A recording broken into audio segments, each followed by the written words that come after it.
How does it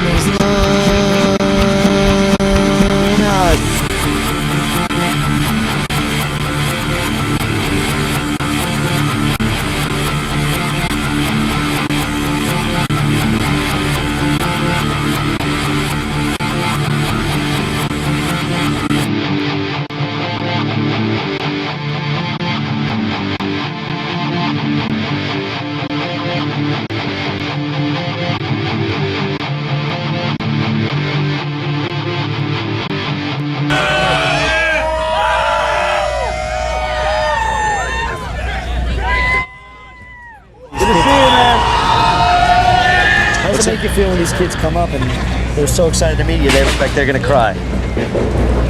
It's kind of overwhelming. I think it's something that they don't realize. I'm probably twice as nervous as they are still, even after all this time, because it's just, you know, it's still weird. I'm a fan of music too, so when people come up, I know exactly what they're feeling. If I was to meet, you know, Clapton again, or if I get to meet some really cool old-time bass player for the first time, or a blues legend for the first time, or John Lee Hooker or something like that, I know what feeling they're feeling. So it's, I don't know, you can cut it with a knife. Man, watch your step. You cut it with a knife. There's a lot of there's no reason for them to say any bullshit about anything. They're not lying. It's very pure. It's very sincere. Some of them really have been waiting 20 years to say something. So that kind of thing is, it's moving. It's, you know, you can really feel it, truly feel it.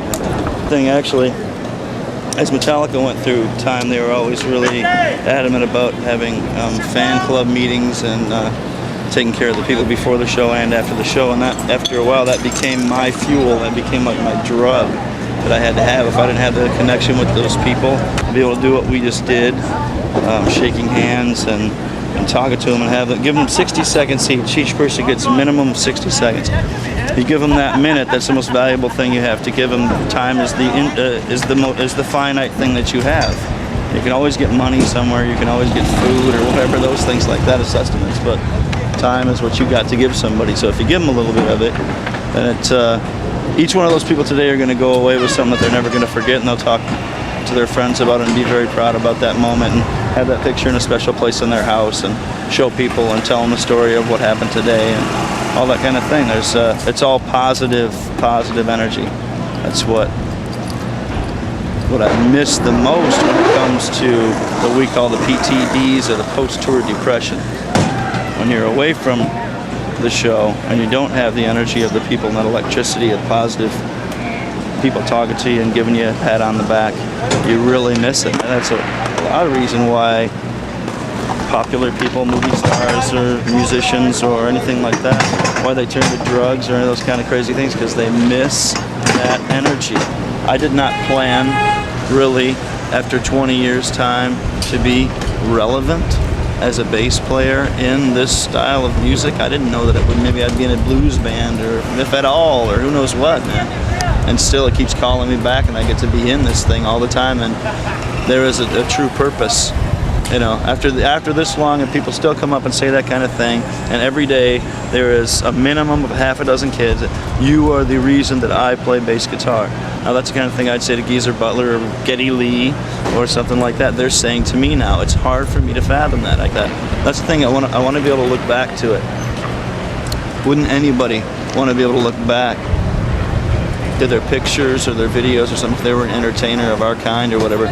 Look back, and when you see it, you go, dude, look at, man, you were rocking, man, you were banging so hard, look what you were going for, dude, you were in shape, you were, you know, that's what you want to be able to do. You want to look back and that kind of thing. I heard Rush on the radio for many years before I learned who they were. I just kept recognizing the voice, like, oh, that's a cool band with the weird voice. And like for 2 to 3 years, I was wondering who they were, and finally, when I was a teenager, I learned who they were. Got interested in the Hemisphere, particularly. Yeah. I learned the whole thing, and then Piggy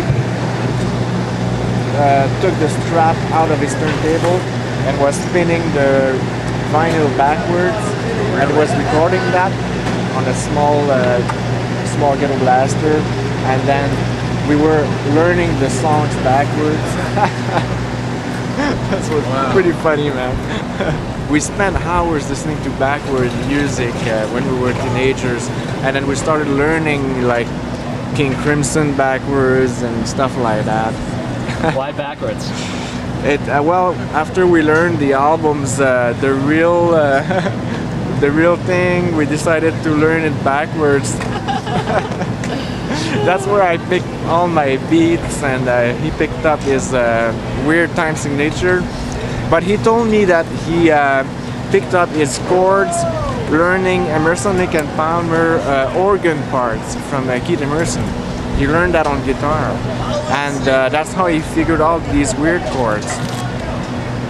So that's the origin of Piggy's weird chords.